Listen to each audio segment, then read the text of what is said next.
Yup, entrepreneurship is still booming. We're going to talk about some of the specifics of categories of entrepreneurship today on Builders Live.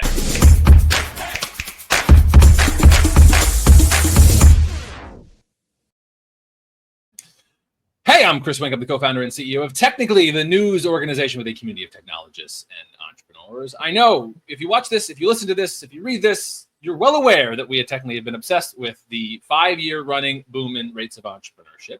So we keep getting more specific about what is booming, what's not, how to keep it going, how to improve its impact. So to do that, I'm joined by Elizabeth Gore, she's the co-founder and president of Hello Alice. 1.5 million small business owners use the platform. We'll talk a bit about that. Elizabeth, thank you for being here. Howdy, it's so great to be with y'all. I agree. All right, Elizabeth, you have put a career on small business development. We're going to talk about some of the language and specifics, but something that we at Technically have always grappled with when should we focus on high growth entrepreneurship? When do we use the terminology? When do we talk about retail storefront? When is it small business, medium-sized business? Let's do a little bit of time about how you, Elizabeth, Alice, talk about these categories, why you prioritize where you do. I'd love to go back and forth with you a bit because I always evolve my own thoughts. So start me off, Elizabeth. Which category? Entrepreneurship, small business, like what thresholds are you prioritizing and why at Hello? Well, first of all entrepreneurs have an important critical space in this country.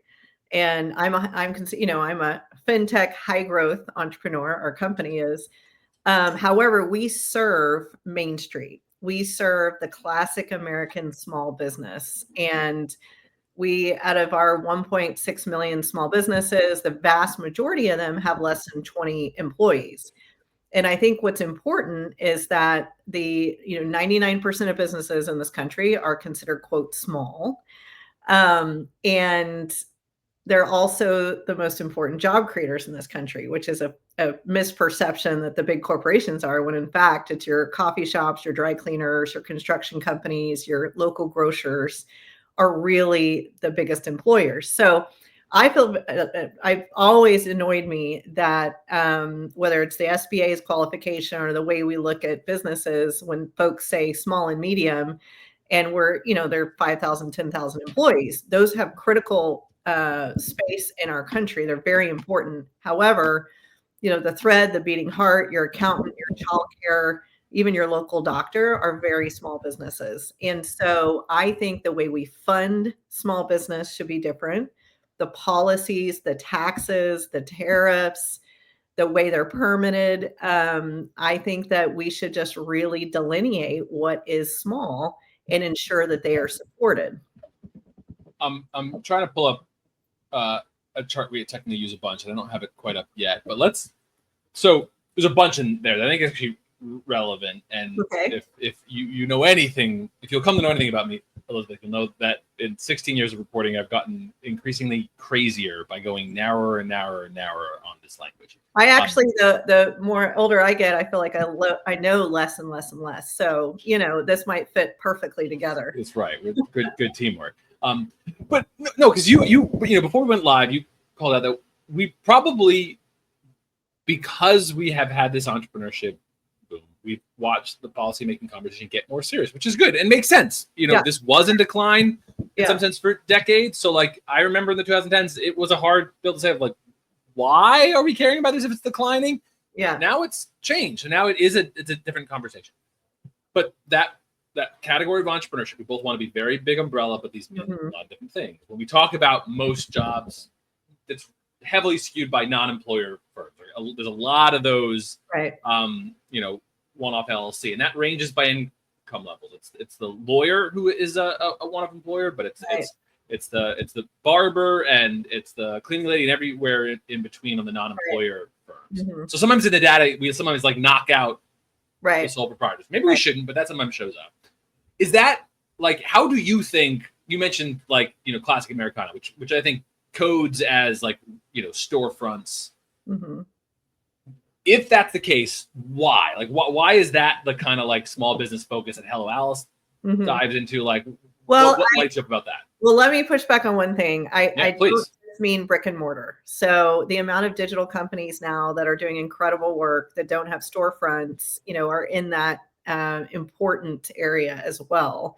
But if you really think about the reason I say Main Street is everything you touch every day, whether it's, someone picking your mom up for elder care and they have one truck over to, I talk about childcare a lot. I talk about local grocers a lot.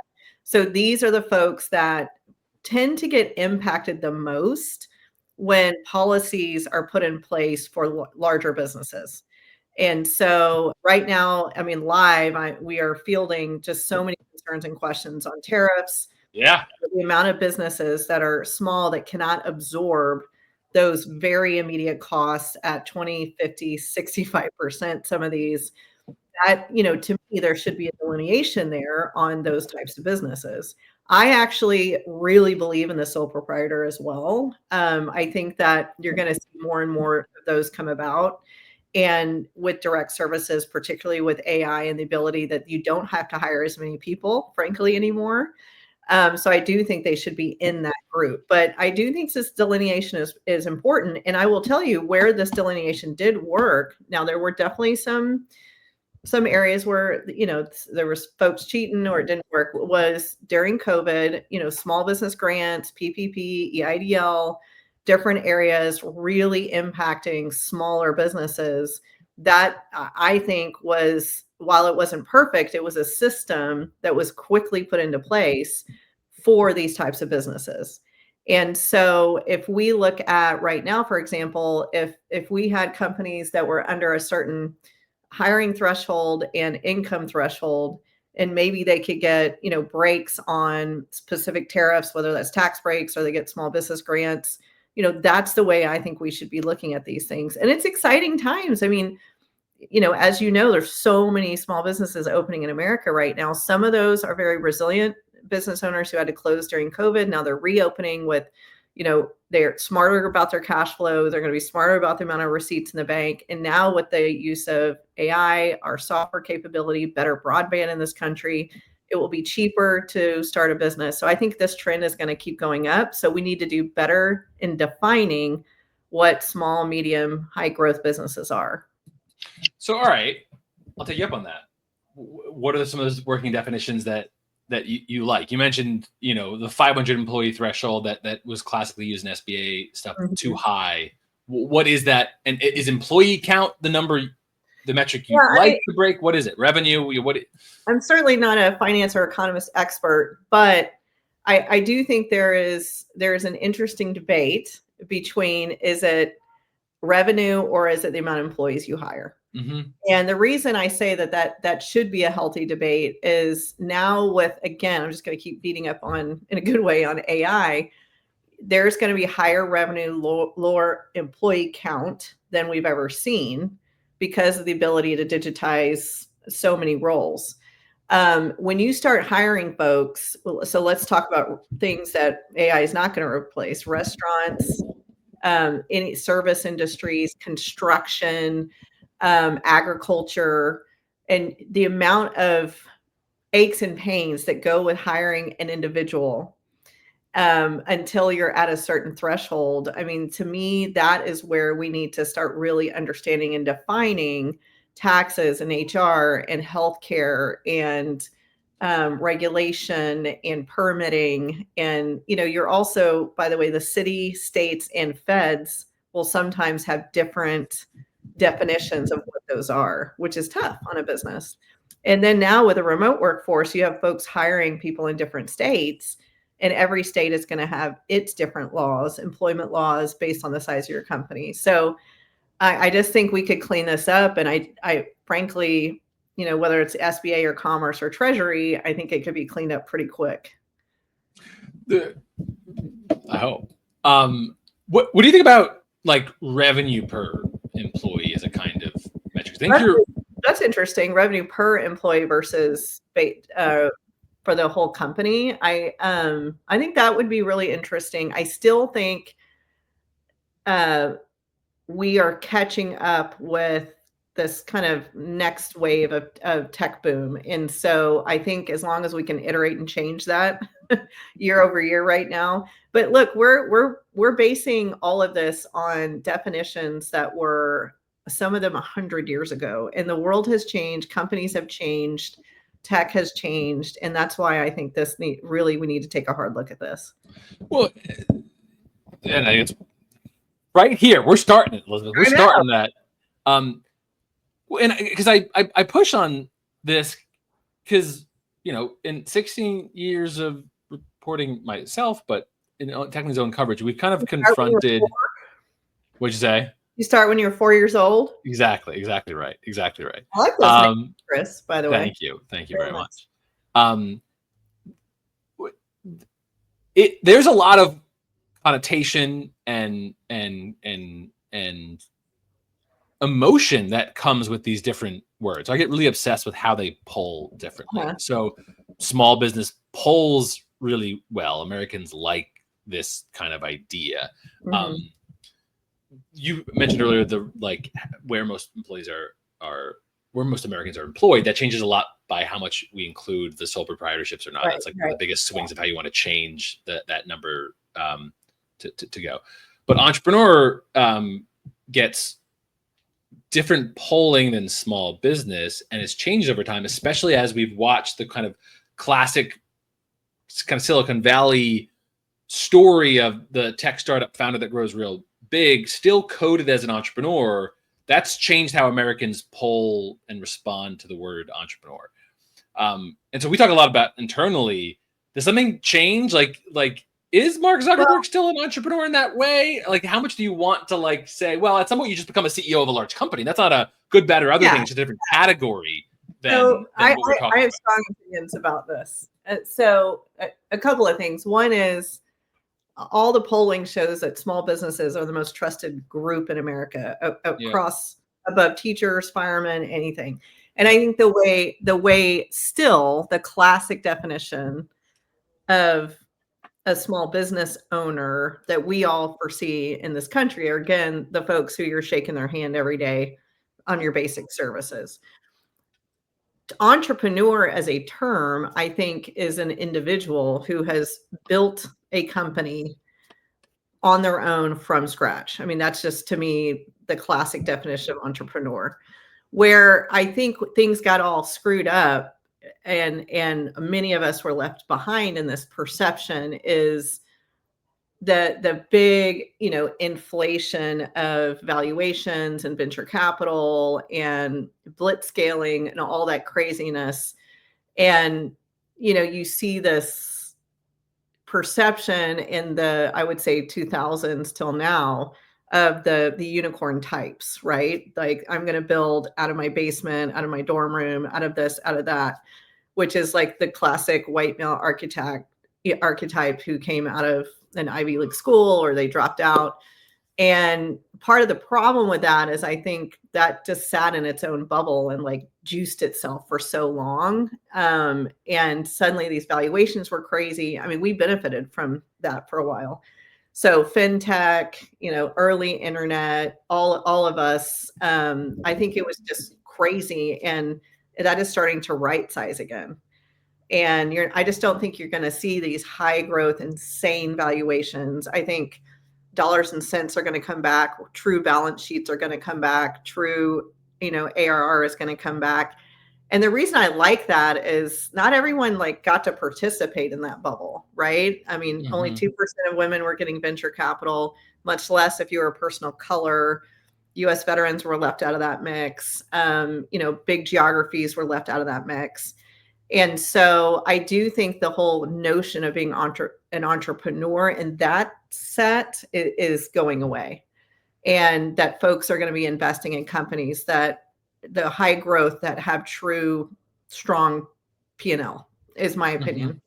I know we're in an AI bubble right now, but so let's bring that all the way back to the small business owner, the medium business owner. I think they are entrepreneurial, which is an adjective, not a noun. but they've never been seen as quote entrepreneurs. And I think that's going to change. I think now that anyone, who has access to the internet can start something, I think that whole thing is going to change. My concern is with that is access to capital going to change with that? I mean, even though it's easier than ever to start a business, capital is still expensive. It still leaves out half the population. A lot of those systems are still archaic relating to applying to a loan, credit, secured credit, unsecured credit. So on one hand, I think this wave is going to be a good thing and benefit the whole new majority: women, people of color, U.S. veterans, people with disabilities. But capital has to keep kind of catch up to it. Perception has to keep up to it. So I think there's a lot of weird jigsaw puzzle things going on, but I'm super, frankly, optimistic about most of it. Is it tough for us to square both, like, the bet? Everyone right now has to have a bet of, do you think the AI thing changes what you're working on a lot or a little? Yeah. And if you're on the, like, I think it's going to change it a lot side, does then a lot of our other strategy cease to make as much sense? Meaning, to put another way, my entire reporting career, the one of the most recurring data points we would point to is the average self-employed American earned less than her similarly educated peer, because it was skewed by a lot of sole proprietorships that were essentially living in poverty wages, and a lot of kind of classic kind of like family-run immigrant business where the kids weren't actually showing up in the household income but were effectively workers was essentially how that was kind of like subsidizing. So a whole basket of entrepreneurship wasn't actually wealth generating. It might be wealth storage. It might have been like a ladder up. But so we broke a lot of it. That was the classic case of, like, we didn't think the access to capital for a lot of those groups was one of them. So like in 2018, if you and I were having this conversation, that would have been the story of like access to capital, access to capital, access to capital. Right. If you make a bet that AI is going to change a lot and bring down the cost through everything, does that conversation around access to capital change with it? How do you square those two? It should. I mean, if anyone doesn't think AI is going to drastically change business, I'm sorry, they're living under a rock. And I'm a non-technical founder. My co-founder's technical. You're insane. It's like saying the internet was not going to change business back in the day, and so my optimism is that access to capital, because of data and the ability to move data quickly through AI, is going to get better. So I'm a huge fan of open banking, for example, that's coming this way. And for those who are watching that don't know what that is, I mean, essentially all small business owners were approved or declined for their first capital in their business based on their personal, not their business, their personal FICO, their personal finance history. And now with, potentially, I'm hoping open banking catches up everywhere, or just access to data, access to payment records, that a year into your business, instead of looking, I'm a U.S. veteran, I was deployed, for an example, I was not, but I didn't have credit history all these years. But hey, look, the last 24 months, I have paid everything on time. I have cash in the bank. I have receivables. So when I go apply for a line of credit or a loan, it is based on that, not on my personal FICO score. So I'm only using that as a small example of like things. I really think AI is catching up and data is catching up. All the banks might not be there with it. And therefore, I think that's why what I would call mature fintechs are going to kill them as it relates to funding small businesses in a more efficient, effective way. Which excites, and that, my whole life on an advocacy and social enterprise standpoint has been fighting for women and people of color and U.S. veterans to get equal access to capital. And, that fight used to be from a value standpoint. Now let's fight it with data and show, like, what are the best business plans? Here it is. Right. Fund them, period. Doesn't matter where you come from or your demographics and so on. So I'm excited about this wave. I'm gonna lose you here in a second, but just one last thing there. A mutual friend we have, former head of impact over at UBS, Jamie Sears. We worked with her on with the research project. That's right. Shout out to Jamie. we did a research project on the origins of the phrase inclusive entrepreneurship, and it was right at the early stages of the pandemic entrepreneurship boom. And the question was, did any of that foundational work like set up the moment here? And good report. We'll drop the link and all that. But one of the things that I think you're in that report actually, Elizabeth. Awesome. I think we talked to you for that. But one of the things that I'm grappling with as a reporter now that it has like a big thrust of that report is what you're alluding to. The SBA, many programs deserve credit that the incorporation rates of Americans look broadly representative. Who has a incorporation there's pretty good gender representation. There's pretty good racial representation. It's pretty good starting. And what you're alluding to is the gap we then saw. So that was a win, and we should talk about that. There was a progression of business starts, but business growth, which was usually coded by employee count and revenue size. But if we have this bet of like AI is going to shuffle everything, does that change some of those metrics then of is employee count the right number if we're going to move toward entrepreneurship as a workforce? So how much do you think that changes? I think it should change. And again, AI is going to change this. Here's the rub though, until policy changes with it, that's a problem. I mean, so again, I go back to like getting to the brain of the day-to-day small business owner. How much do my eggs cost? How much are tariffs on the t-shirts I'm bringing in? How much am I being taxed in city, state, county? All that has to match for it to change. So you and I could talk about all day. Even fintechs can do a better job. But as it relates to like the daily P&L of a small business owner, that has to catch up too. Send me out. What do tariffs mean for your constituency of small business owners around the United States? It's brutal. I mean, a lot of really savvy small business owners, follow the different potential administrations, put into their planning maybe a 5 to 10% change. But the 40, the 50, the 60% is absolutely not conducive to doing business in this country for small businesses. Leave it at that. Elizabeth Gore is the co-founder and president of Hello Alice, and a platform for small businesses. Elizabeth, I hope to talk to you again in the future. Thanks for having me. Talk to you next time. Bye. Everybody.